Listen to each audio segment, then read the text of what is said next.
Welcome into the Hot Read Podcast. I'm your host, Easton Freeze, director of published content here at BroadwaySportsMedia.com. We're also brought to you by the 440 Podcast Network. And you can follow me on Twitter at Easton Freeze. I'm joined as always by producer JT, who you can follow at JT_Runke on Twitter, or X, as they're calling it these days, apparently. JT, how are you? And out of the gate, D Good in the comments asking, JT, Mets versus Yankees, what are we betting tonight over on our sponsor, Zen Sportsbook? It's going to be the Mets, Mets money line, sure, minus 105. Yeah.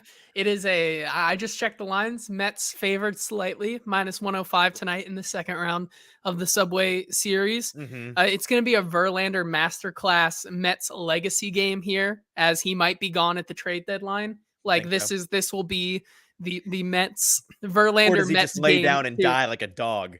I don't know. Well, You know what? I believe that it's going to be the former, not the latter. So I will be taking the Mets tonight. Well, you know what? Whichever side of the argument you are on, go over to our sponsor, our partner, Zen Sportsbook. If you're a resident here in Tennessee, use our code HOTPOD, HOTPOD, to sign up and get 5% welcome bonus cash back in your pocket. Shout out D Good for the easy little segue into a plug there. And welcome in, everybody. Our first show of, in my opinion, there's not really a demarcation, but this is, in my opinion, the first show of the 2023 NFL season. We are so back, baby. We're back. We're back. And it feels great. At the Titans facility today, I was there for Mike Vrabel and DeAndre Hopkins interviews with us, our kind of State of the Union, welcome back press conference. That's what the point of Mike Vrabel's conference was, just to recap the past 6 or 7 weeks where everybody's been off on vacation, talk about camp that we're about to embark on for the next 5 or so weeks, what his plans are. And we got into a number of different interesting topics, some things that we've kind of spent the last 6 weeks storing up like a squirrel with nuts in the winter, except us in the dog days, the valley of the shadow of death of NFL content the past couple weeks. Just absolute nothingness. The little morsels of things we had to ask about question-wise from Mike Vrabel, we threw it all at him today, and he gave us a lot of answers. So we're going to talk about all of that. We've got a number of clips to share from the press conference, and we'll get into detail on that in today's episode. And then our first conversation with DeAndre Hopkins, Titans' newest addition and star wide receiver. He spoke to us for about 20 minutes today. Nice guy, had a lot to say, and answered a couple of questions, of which we have clips for, and we'll talk about some of his answers as well. Thank you to all of you that are joining us live today. If you are listening via podcast, just so you know, we'll be going live a lot more now that the season is officially here, really, especially with training camp days.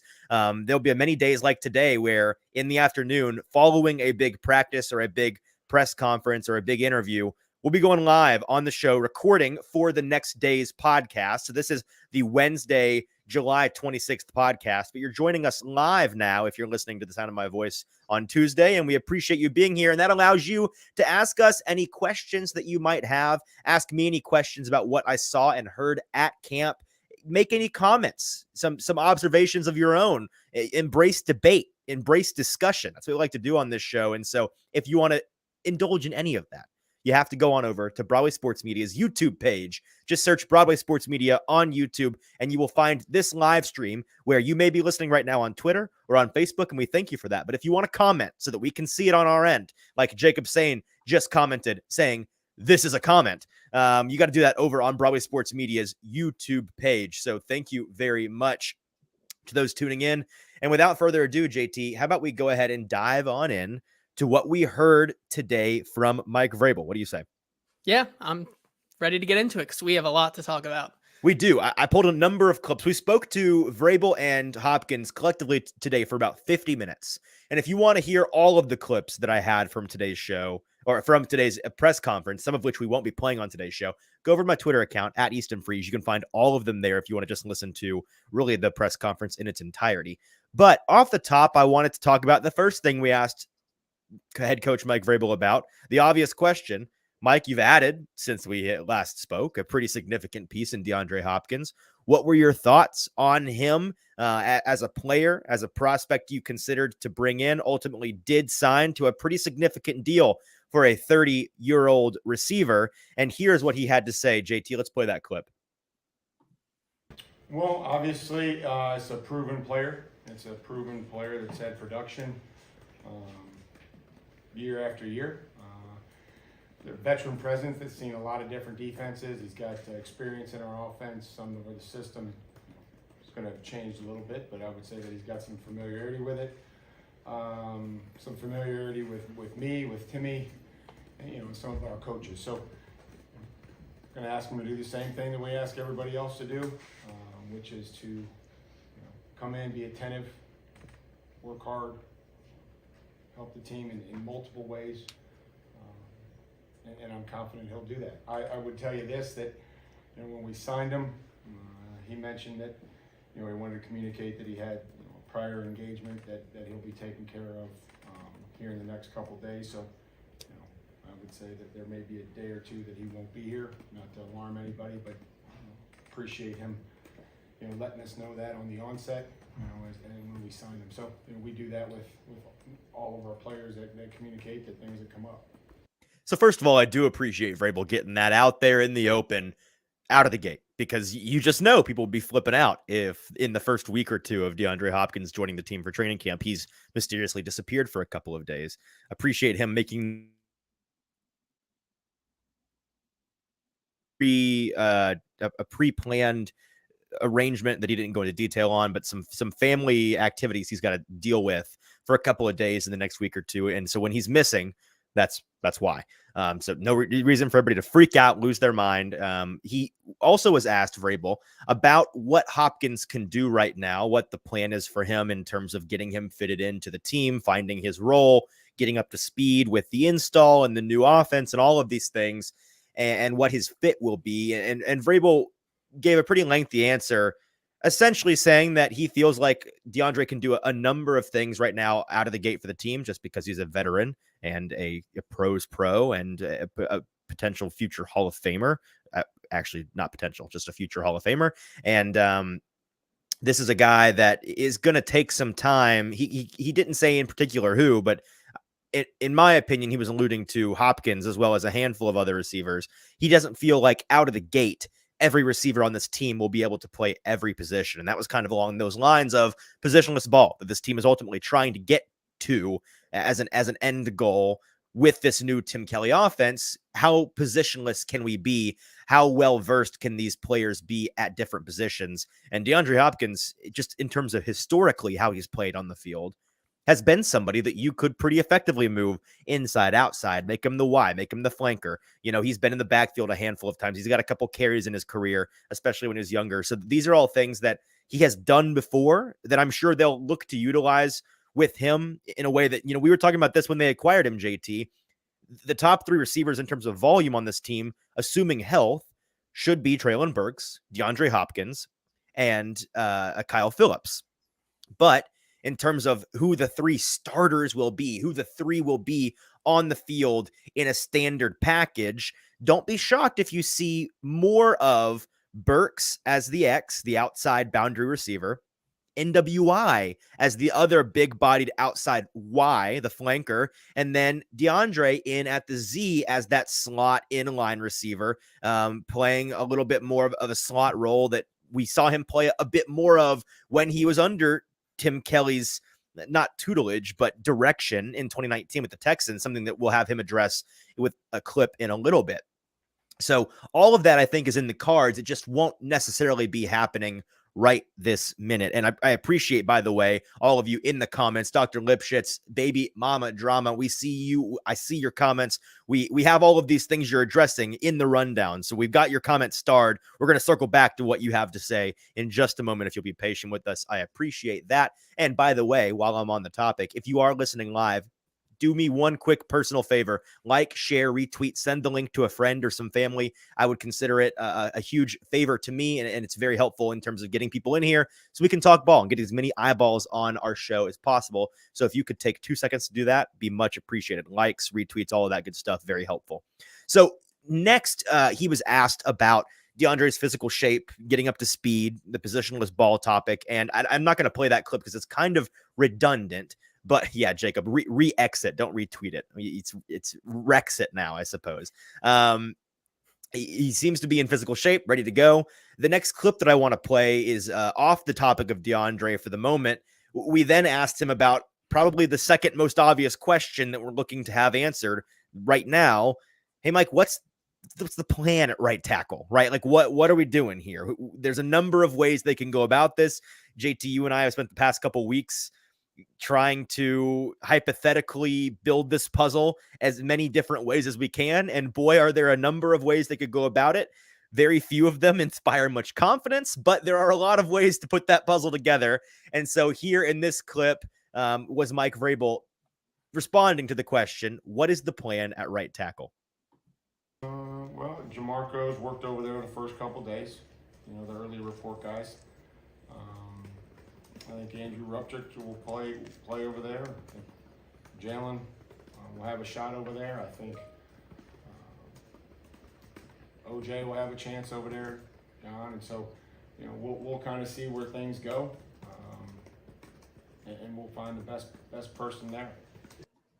One of the other members of the media asked that question, and Vrabel gives the obvious answer, the three players that we had been mentioning, and then one that I had just kind of been writing him off because he's been with the team for a little bit. He's more of a veteran player. I feel like there's not as much upside, but in terms of a plug and play Band-Aid type player in this situation, clearly the team is interested in giving him a shot, and that's Andrew Rupchich, a depth tackle on this roster that was the first name that Vrabel mentioned when asked about what the plan is at right tackle. And he seems to be of the mind that they're going to kind of have to just play around with it right now, right? The situation with the tackle position is one that doesn't have a clear answer on this roster. And it's something that we're going to have to just see as camp goes, what works, what doesn't. So he mentions Andrew Rupchich, John Ujokwu, the undrafted free agent rookie, Jalen Duncan, the sixth round tackle pick of this past draft, and then Jamarco Jones, who was a trade made by John Robinson from Seattle last year and hasn't really done a whole lot. But Vrabel did mention that in these first couple of days with the early guys, the rookies and lesser experienced players, depth players coming in and practicing a couple of days, it's been Jamarco Jones filling in at right tackle so far. So he's going to give those guys a chance. One of the other members of the media asked as a follow-up to this question, do you envision potentially trying Peter Skoronski out at right tackle? Obviously played tackle all through college, rookie 11th round selection in this past year's draft, a stud lineman, but much made about his ability to play tackle in the NFL considering his length. And he never really played right tackle in college, unless I'm completely misremembering that, JT. Didn't he play exclusively left? He did. Yeah. And that was his bread and butter. And I mean, that's been the talk the entire time, is he plays either on the left side, and that's where he's really kind of considered home. And it's not crazy for some to consider, well, why not try him at the right side? And trying him may not be a bad idea. Vrabel essentially said, I'm not crazy about moving him. I then followed up to that question. Okay, what about Brunskill? Daniel Brunskill, the guy currently penciled in at right guard.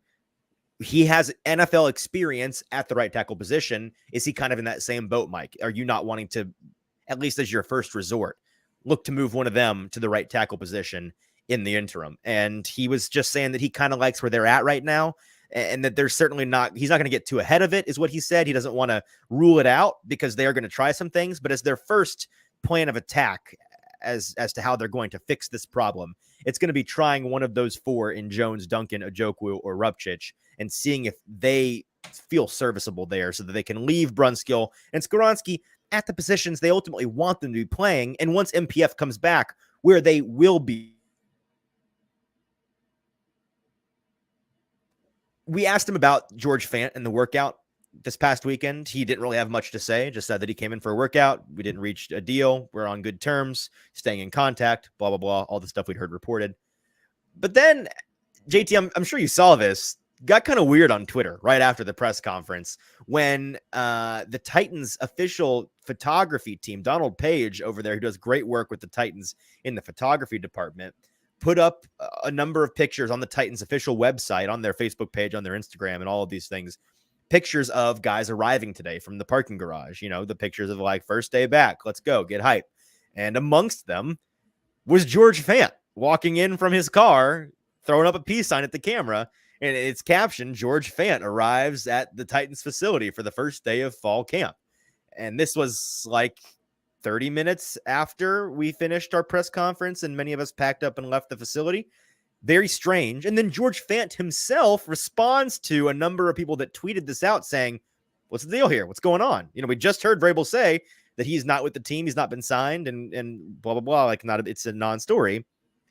Then we see this picture. George Fant replies on Twitter to these pictures and says, no, I went to the wrong door. Whatever that means. That doesn't really clear it up at all at the time, right? And then eventually the Titans took that picture down. So it seems like what happened here was it was a mistake. That was a picture being taken by Donald Page and the photography team on the rookie arrival day earlier this weekend when George Fant also arrived for his workout. And it sounds like George Fant tried to walk into the facility in the wrong, just made a mistake and went to the wrong door and got his picture taken. And they just threw all those pictures up and forgot that George Fant it's not one of the dudes on the team. So that's the confusion, but we have clarification. I believe Paul Kaharski asked somebody within the building for clarification after we all left. He is not signed by the team. He still is not signed by the team. He's not probably going to be signed by the team. Kind of says George Fant could walk into the press conference and Vrabel could still say nothing to see here. This is true. Dr. Lipschitz, I see that you're saying the volume's too low on the videos. We apologize for that. I tried to fix the volume before. It sounds like I didn't turn it up enough on these. It's difficult with the phone videos from the actual building and then getting them on here, getting the volume right. So thank you for the note. Next time we'll turn them up even more and hopefully you can hear better. For now, just lean in real close. We'll try to be real quiet for you so you can hear them. Next up, let's talk about what Mike Vrabel had to say on the pair of fellas on this team that got in trouble in the past couple weeks. Let's put it that way. You have NPF with this gambling suspension, 6 weeks out. You have Hassan Haskins with some serious legal domestic violence charges that are looming over his head. A very different, much more serious situation with him. We asked him about both, and I'm not going to play the clip because it's a kind of two non-answers. With the gambling policy, he just said, we're continuing to preach and teach the gambling policy and do as much in the education department as we can, make sure these guys understand what's going on. Didn't really add much to what's going on with the MPF situation or his, he didn't editorialize on his thoughts on the situation. And then with Hassan Haskins, he said practically nothing, just that he said, first of all, we're very sensitive to those kinds of situations, which he has to say for, just PR purposes. But then he said he wants to, and as we assumed he would, we want to allow for all the facts to come out, is what he said. And so he is going to remain on this team. It's probably going to be weird, a little bit awkward at the moment. Whether or not he stays on this roster for a long time is to be determined. I'd imagine if he is on the roster, his impact in terms of on-field play will be very minimal. He won't be put in situations to just be out there, just be in the public eye. It'd be minimalized as much as possible. They probably won't want us talking to him at the first practice tomorrow. I can almost guarantee you media, PR people will tell us he's one of the people we can't get as they run off the field. Maybe not. But if he's out there, they're probably going to tell us we can't speak to him. And so that situation is still kind of hanging up in the air. The next clip I want to play is Vrabel giving what he alluded to as his 3 kind of tenets for what he's trying to get across, the message he's preaching on day 1 of training camp. We were asking him about what he wants to accomplish the next 5 weeks or so. And here's what he had to say, the 3 things that Mike Vrabel wants to accomplish in camp. Here's the clip. We talk about training camp as trying to accomplish 3 things. We're trying to build our foundation, of what our culture is and who we are and how we want to play. And we want to try to make sure that we're developing a team, that there's a level of camaraderie and trust and accountability that we all have for each other. And the last one is we have to, most importantly, prepare to win. That's what we're all here for. So that was my message the other day. That'll be my message this afternoon. As we have to build a foundation to start over. If there was improvement in spring, great. We need to continue that, but it's building the foundation, developing a team, and then preparing to win. And then the players will obviously define their role as we work our way through training camp. We asked him on the heels of that question, what's the plan for veterans? How are you going to approach who does and doesn't play? And this question really revolved around DeAndre Hopkins, who has a, whether fair or not, and he'll address that a little bit later, has a reputation for not liking to practice, not practicing a whole lot. We asked him what his plan was for the veterans and DeAndre in particular, and he gave kind of a broad strokes answer. But JT, let's play this next clip. Here is Mike Vrabel talking about how everybody has a plan every day. You know, you guys have heard this ad nauseum, but everybody has a plan every day, and everybody will be working in some capacity, right? Whether that's Derek or Jeff or KB, whoever that, DeAndre. And so I'm not ready just to say this is what the plan is. I think it's dependent on, you know, what it looks like, the amount of work that he gets, and the amount of work that he needs, and the conditioning that he needs, and the relationship with the quarterback. And but we're obviously he's going to have a plan just like everybody else. So it sounds like these guys are going to get the pretty typical veteran treatment in terms of who will and won't be playing or practicing rather. I'd imagine Hopkins maybe practices more than folks think at first when he is not dealing with his family things away from the facility. But there's a number of these players that are going to practice at different levels, and it's probably going to frustrate some fans, but that's just the nature of training camp, guys. Like, that's how it goes with these veterans. You get veteran treatment. I mean, guys like Ben Jones last year, not out there a whole lot, but he doesn't really need to be. With the DeAndre Hopkins, it's much more concerning what and how he is learning in the teaching rooms, in the position rooms, behind closed doors in the facility with the install and getting up to speed. Yes, there is an element of building a relationship with a chemistry with Ryan Tannehill and his fellow teammates on the field, but it's going to be a long August. Like, there's plenty of training camp. As long as he's on the field a decent amount and is not hurt, I think it won't be that big of a concern personally. We asked him about Harold Landry as well, who was importantly not put on the PUP list, the physically unable to perform list to begin camp, like Dylan Radins and Caleb Farley were. By the way, we asked him about those two guys. He didn't have anything to say, just said they're on the PUP list. We'll talk about them when they're not on the PUP list.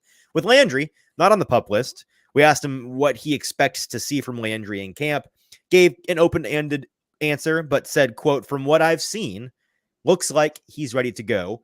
May or may not be out there every day." So again, that kind of veteran treatment in terms of who is and isn't going to be out there, especially with a guy like Landry, who is both a veteran and coming off of rehabbing a significant injury, an injury that he sustained in this period last year. And with ACLs, I don't need to remind anybody, you often get secondary and tertiary injuries as a result of compensating. You know, you pull a hammy in the opposite leg, you do some damage to your hip in the opposite leg because you're compensating for your knee, whether it is physical compensation or there's a mental element to this, JT. I mean, I'm sure everybody has dealt with an injury in terms of athletics at some point in their life where, you know, the doctor said you're ready to go and you feel like you're ready to go, but you get out there and, you know, you run that first wind sprint in your head.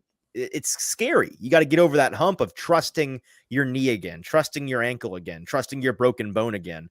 And we've seen that with guys like Caleb Farley last year, who looked at times to be kind of a head case in terms of trusting that knee, turning and getting downfield and not letting no-name wide receivers blaze him down the field as a guy that is and should be one of the fastest guys on the roster. The next clip is an update from Mike Vrabel, and this is the last we'll have for Mike Vrabel on his quarterback room right now. And I think this was the most interesting clip for me because of what he says out of the gate about one Mr. Malik Willis. But here's what Mike Vrabel had to say when asked about his quarterback room. Let's play the clip. Conscious of that, again, I thought Malik came out of the spring with clearing improvement. You know, Will's learned, you know, what it goes into being an NFL quarterback, and then certainly the consistency that Ryan showed in the offseason and his willingness to pick up new terminology with the offense and some of the stuff that we were doing. So again, feel good about where we're at. Can't have too many quarterbacks. Hopefully they're all good ones and that we have tough decisions. But you know, it was fun just seeing the guys improve and then seeing where we go now starting tomorrow. Let's work backwards on those comments, because again, the first one is the most fascinating to me. At the end there, he says, and this is his mentality, and it's not hard to trust him on this, to believe him on this, because clearly, based on his actions, this is how Mike Vrabel feels in terms of his philosophy at the quarterback position.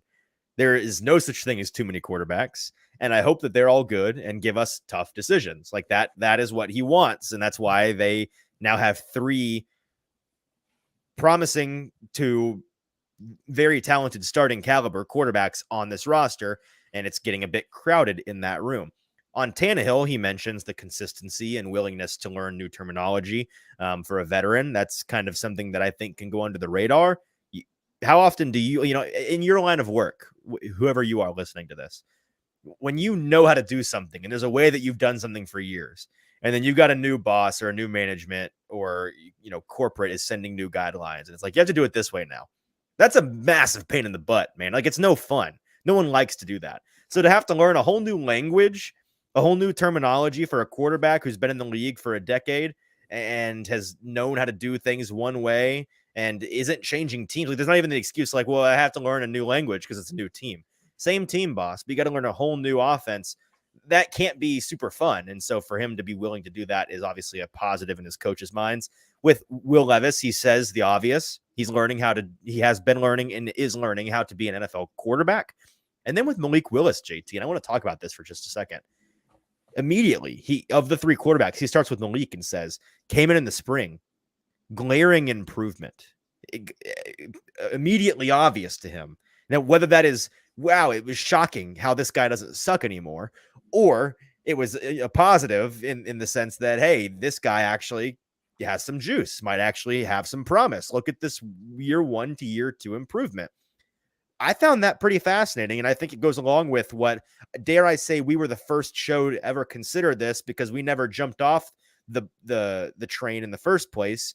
The train of Malik has promise. There's a chance. He always needed time. Give it a second. Even last year at the end of the season, when he's getting benched for Josh Dobbs, people saying Malik's a bust. It's already over. He's washed up. It never was going to work. Just cut ties and move on. We talked to his quarterback coach and Sean McAvoy, friend of the show. We talked about our initial draft evaluations of him back before the Titans ever took him. This is a guy that, needs time, is a massive project, needs at least a year, maybe 2 to ever reach that potential. So we said, let's not freak out yet. There's a chance that he makes this summer really, really interesting. And here we are. Mike Vrabel apparently found his spring very interesting. And I kind of think that he's going to make this August very, very interesting in that quarterback room, JT, don't you think? I mean, I totally agree. I think it was never always cut and dry for Will Levis to be the backup here in going into training camp. I think you have to give Malik Willis the benefit of the doubt, being 1 whole year into the system here.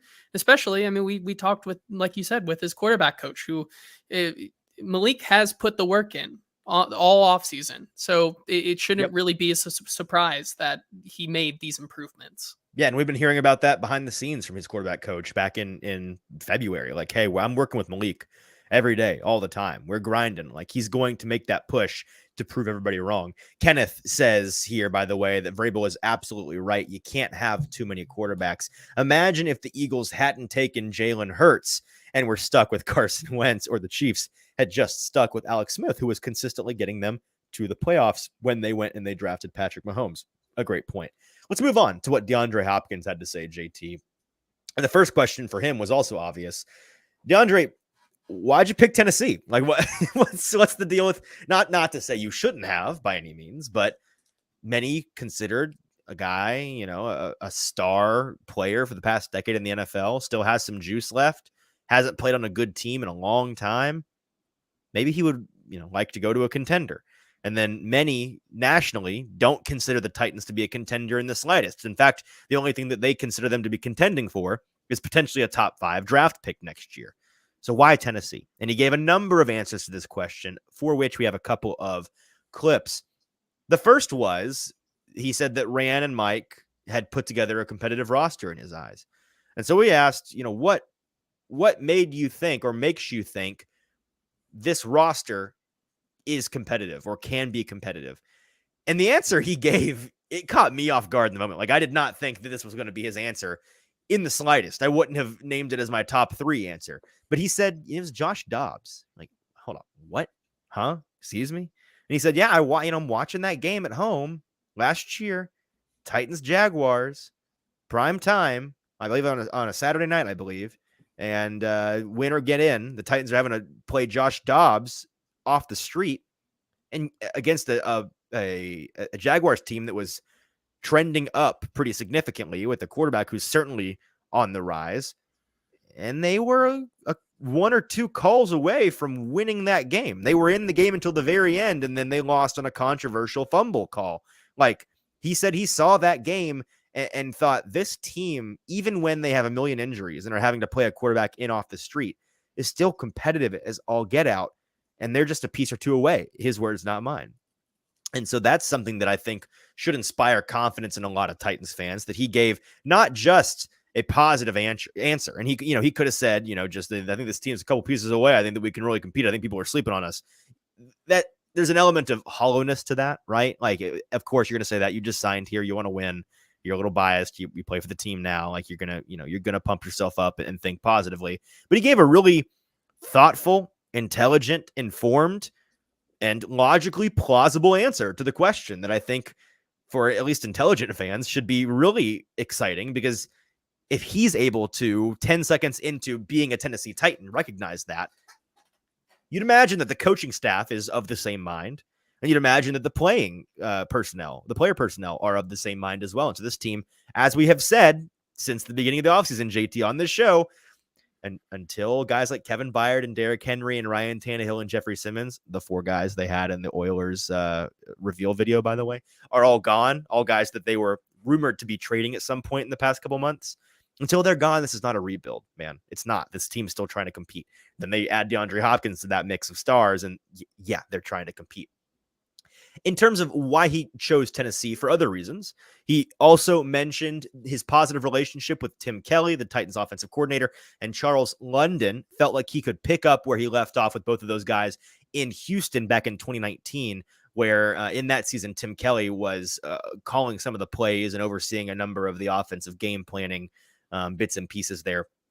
He also said that on his visit to Tennessee, initially, the original visit, a couple of over a month ago now, I believe, a couple weeks ago, he said that Ryan Tannehill and his wife, Lauren, came to meet him, to see him when he was here in Tennessee, that he hit it off with Ryan right away. We asked him about his chemistry with Ryan. He said that he feels like they hit it off and they're going to be really good friends. And that when Ryan and his wife came to visit him on his visit with the team, that he really appreciated that. And that meant a lot to him.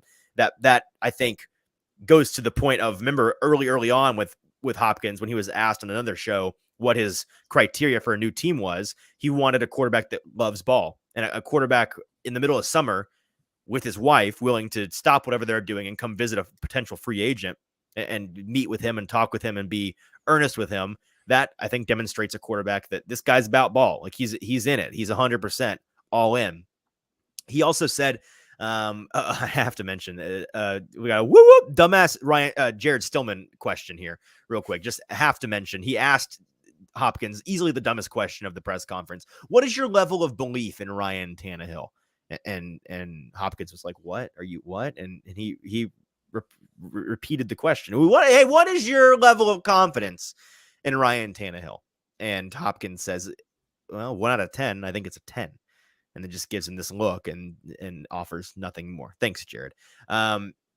He also mentioned being somewhere that he felt comfortable. And this is a clip that I do want to play for you, JT. Let's play the clip where DeAndre goes into length about why he found comfort in a home here in Tennessee. Someone in my situation going to year 11, wanting to be somewhere around people that I'm comfortable with. Vrabel now, we've always kept communication over the years. When I first got to Arizona, he was one of the first coaches to congratulate me, and was one of the first coaches to criticize a bad game that I had as well. It wasn't my coach, and that's what I respect about Vrabel. It's funny that he mentioned Vrabel was one of the first guys to compliment him with the Cardinals and also be, constructive with his criticism. when he was with Arizona, and we asked him, what did he say? And he said that he texted him after one of his first games asking him why he didn't catch a ball that he should have caught. And we asked him if he appreciated that at the time. He said, yeah, I appreciated it immediately. Clearly this guy cares about me. He's invested in me, and he's willing to hold me to the standard that I hold myself to. We then asked Hopkins why his game can remain so sharp as he continues to age. And JT, this is another clip that we have. Here was DeAndre's response to that question. My IQ, the way I play the game, the pace I play the game, obviously. The way I started last season as well. My first couple games in Arizona. And so that's something that I think is pretty obvious. We've talked about on the show. Like, he's not a speed, physicality, high point, catch point receiver. That's not his game. Never has been his game. Even when he came out of Clemson as a rookie, as a much younger, much more spry player, he's always been a route craft, body control player. He doesn't necessarily need separation to win, to make a reception. He constantly makes his quarterbacks look better, look good by catching balls that should be incompletions or interceptions, because he's got such fantastic body control and route craft ability. He also mentioned that he started doing some specific new training last year in his efforts to continue to combat father time. And so that's something that's pretty positive. We then asked him about playing a teacher player role, being that veteran mentor out there on the field, as well as being a contributing player to the team. And I found this clip interesting, JT. Clip 3, he mentions how he's going to approach it as a challenge, really, as the veteran in the room, to be the player teacher for the Tennessee Titans offense. As a challenge to help those guys, obviously, I had someone like Andre Johnson, Larry Fitzgerald, kind of showed me the way. So I approach it as a challenge to help those guys get to where they want to get to, and obviously it's about the team. So whatever I can do to help those guys on and off the field, that's what I'll do. So Hopkins there mentions former Titans legend Andre Johnson and then Larry Fitzgerald as two veterans that he has experience with in the past, who kind of played that role that he is now looking to play with guys like Treylon Burks and Kyle Phillips. He mentioned Burks, saying that he was is a great player and is looking forward to playing with him and helping him develop along the way. Dr. Lipschitz says, I don't think DHop even knew the plays in Houston and Arizona. He's just great at finding soft spots and doesn't drop anything. That's a good point. Also asking if anybody asked DHop if he knows Coach Kelly as Pretty Boy Kelly. No, we didn't ask that question yet. I'm sure it will come up. We talked to Tim Kelly tomorrow morning at 8:30, I believe, 8:45, something like that. So it's going to come up tomorrow morning. Don't worry about that. Pretty Boy Kelly will be in the house and on Twitter in our in the media's mentions. We then asked him about what guys he has been with in the past, because he's not now a veteran. Like, he's a 10-year player. He's going into year 11. He's been a veteran for a while now. Has he kind of taken on this teacher player role with other players? And he mentioned a guy like Will Fuller, who he felt like he was not taking credit for Will Fuller's success by any means, but as a guy that he felt like he kind of took under his wing. And a similar situation in Arizona with a number of those young guys like I don't know, Andy Isabella and Christian Kirk and guys like that he kind of took under his wing. He plans to do the same with the guys here in Tennessee, which is a positive thing, that he's looking to fill that role and is not averse to the competition or to helping better his teammates. We asked him about Tim, his offensive coordinator, good typo on my part, using him more in the slot in Houston, and if he expects to be used similarly here in Tennessee, like we were mentioning earlier. This is another clip that let's play, JT, but he came with the stats talking about his success as a slot player back in 2019 in Houston. From what I remember, I think when I was in the slot, you can go back and fact check me, but I might have been, like top 5 productive slot receiver at the time. And that was my first year being in the slot. So obviously Tim knew how to call plays, and it worked. We were very productive. We were a couple games away from getting to where we wanted to get to.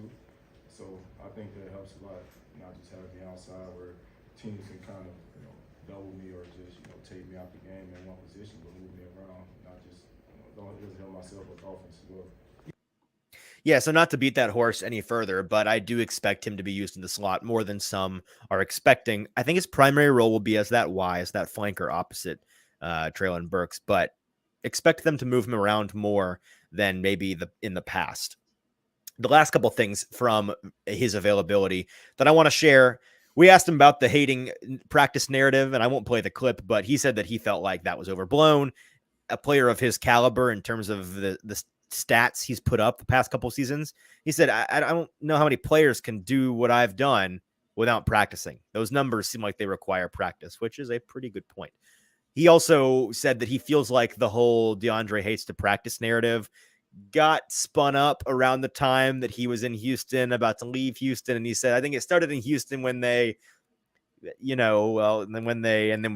laughs and we all laugh. And it's pretty obvious when there was kind of a PSYOP campaign by the Bill O'Brien Gestapo. We're getting this guy out of here. We got to make him look like the bad guy. When in fact, I don't think that he was the bad guy. Last clip here from DeAndre.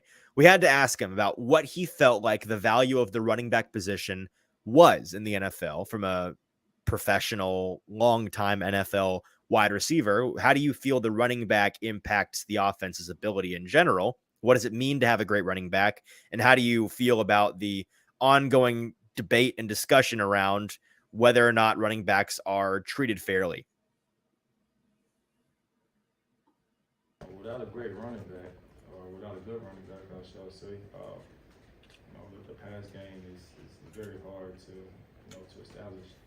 Play a lot of football, you got to establish run first. I think those guys are very important to the game of football, and obviously I see what's going on.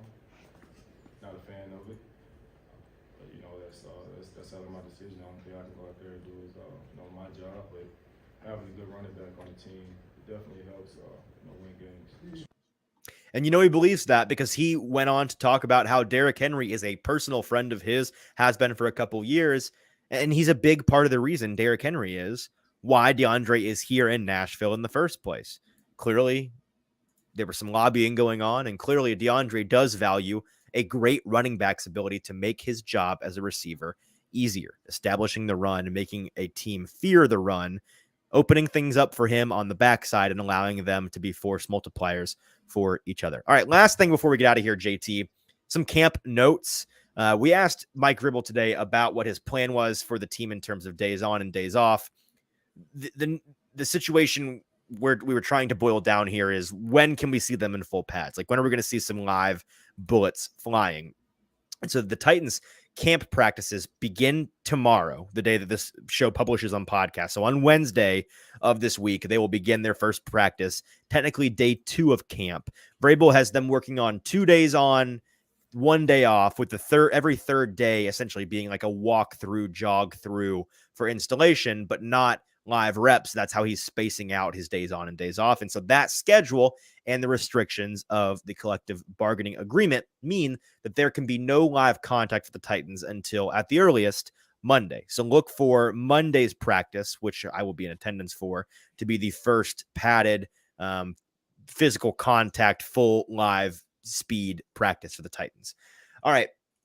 Some news here that I see JT so diligently has added mid-show. That just came up, both of these. Hot off the presses, yep. JT. You know what's going on here. So I'm throw it over to you. Talk me through some of this news. Yeah, so we had just 2 stories in the past hour kind of come out today. Okay. One having to do with the Titans, and then one kind of having to do with the NFL as a whole. We'll do the Titans one first real quick. It was reported by Aaron Wilson at @AaronWilson_NFL on Twitter that the Titans worked out former Texans and Patriots safety AJ Moore today. Kind of pressing, as we talked about on our show on Monday, about some questions about that we had going into Titans training camp. The safety position was a little scarce behind those top guys. Of course, Elijah Molden has been working out as a safety this offseason. So interesting to see them kind of working out some guys, maybe bringing in some possible depth in the secondary.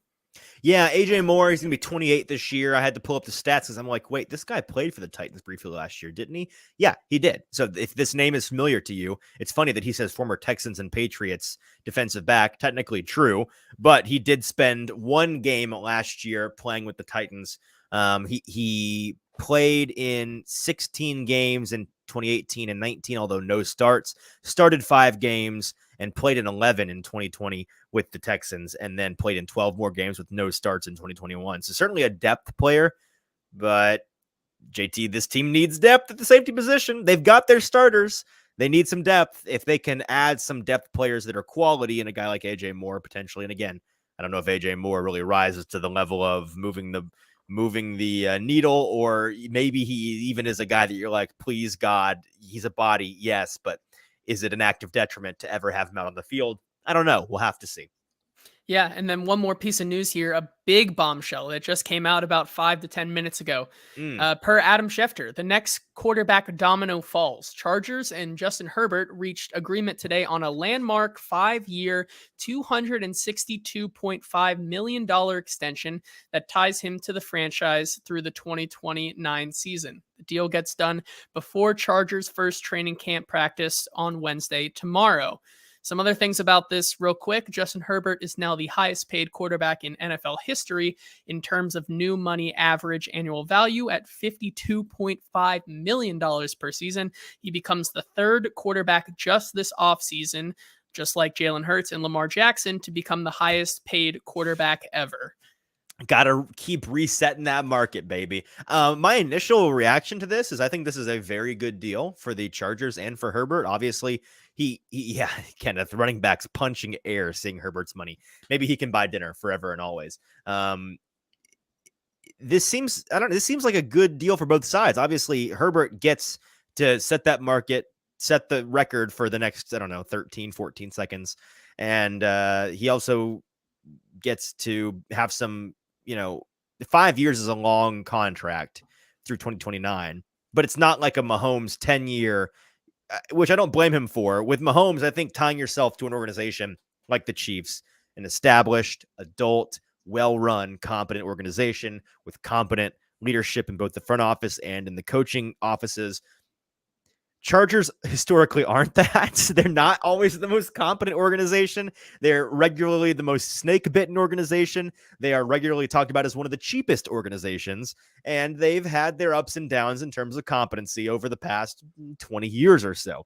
And so I think giving them some security as a franchise to try to establish that culture over the next 5 years, but also giving Herbert the option that, if things are still a disaster and I go to one playoff game in the next 3 years or whatever it may be, I've not tied myself in perpetuity to this team, and this team gets their 5-year. It's more than I think a standard 4-year contract, obviously, but 5 is not. I don't know, for a guy like Herbert, I would have expected a big, like maybe more like a. Let's see, what did Josh Allen? He did a 6-year, I believe. So like Josh Allen did 6. I'd imagine Joe Burrow is probably going to do in that 6 to 7 to 8 range. Mahomes obviously did the landmark 10-year $1 billion deal, and so, or $500 million deal. So yeah, I'd say that's probably the lowest of the very, very high-end quarterback contracts in terms of years allocated that you'll ever see. And I think it's ultimately a good deal for both sides. Yeah, and that just brings up the question. We saw Jalen Hurts, Lamar Jackson, now Justin Herbert. Joey Joe B, Burrow, Joe Burrow time. And to your point there, I feel like you bring in question a Bengals organization who also has been on the cheap side. Little cheap. Not the most cash-rich organization in the league. And now have also Joe Burrow, T. Higgins, Jamar Chase to pay. And interesting to see. But I will say the Bengals have always taken great care in their quarterback, whether it's been Carson Palmer or Andy Dalton or now Joe Burrow. It's always been the position that they take care of at least the most. Yeah, no, I agree. All right, that's going to do it for us today. Just want to make sure we didn't miss any questions here. Oh, I forget the very beginning. I promised I'd get to it. See, I'm not forgetting, Dr. Lipschitz. You asked earlier about why no one is talking about the tight end battle. It says, what's our starting inline tight end? Wiley, Rader, Mack, Wesco. Good question. Something that I think we didn't address today simply because we're gonna get visual evidence of words are nothing. Talk is cheap, right? Let's go see it on the field. What are they actually doing? We're going to see that the next couple of days at practice. So make sure to join us. Perfect segue when we go live again with the Hot Read podcast, another live taping on Thursday evening around the same time, 4 or 5 o'clock. Make sure to follow us on Twitter at Hot Read Pod for updates for scheduling and programming announcements of that sort. And join the 500 others that have followed us on Twitter. Shout out to us for 500 followers on Twitter. That rocks. Let's get to 1,000. Would much appreciate that. Thank you so much earnestly to all of you that follow us and make what we do possible. Quick announcement. If you missed at the top, we are in fact partnered with Zen Sportsbook this year, the newest sportsbook in the state of Tennessee. And if you use our code when you sign up, HOTPOD, HOTPOD, when you sign up, there's going to be a box for a referral code. You're going to know it when you see it. Don't miss it. HOTPOD, HOTPOD. What does that use get? Use it tonight on the Mets. Use it tonight on the Mets, baby, or go. betting against the Mets, or whatever you want to do. Go do that. And when you sign up using our code HOTPOD, that gets you unlimited 5% cash back welcome bonus when you sign up with our code HOTPOD. 5% cash back for the first 15 days on all of your betting volume, win or lose. So if you bet $100 in the next 15 days, win or lose those bets, you're going to get $5 back in your pocket. $1,000, you're going to get $50 back in your pocket. It's like interest on an investment. You're getting that money back, win or lose. And after that first 15 days, it's 3% cash back bonus in your pocket on all of your betting volume. So none of this funny money, free bets, bet site credit, blah, blah, blah. Sign up and get it. We're going to match your, no, it is cash in your pocket forever when you use our code HOTPOD, HOTPOD. So check them out, Zen Sportsbook here in the state of Tennessee. All right, that's it for us today. Appreciate those of you who tuned in live with us. Make sure to come back. We'll be live Thursday evening around the 4 or 5 o'clock hour as you're driving home or as you're getting ready for dinner, talking about the Titans' first training camp practice, which is tomorrow morning. I will be there in attendance and taking plenty of notes for us to discuss on Thursday for Friday's show. Until then, for producer JT, I'm your host, Easton Freeze. This has been the Hot Read Podcast. Thank you for listening. We'll talk to you on Friday.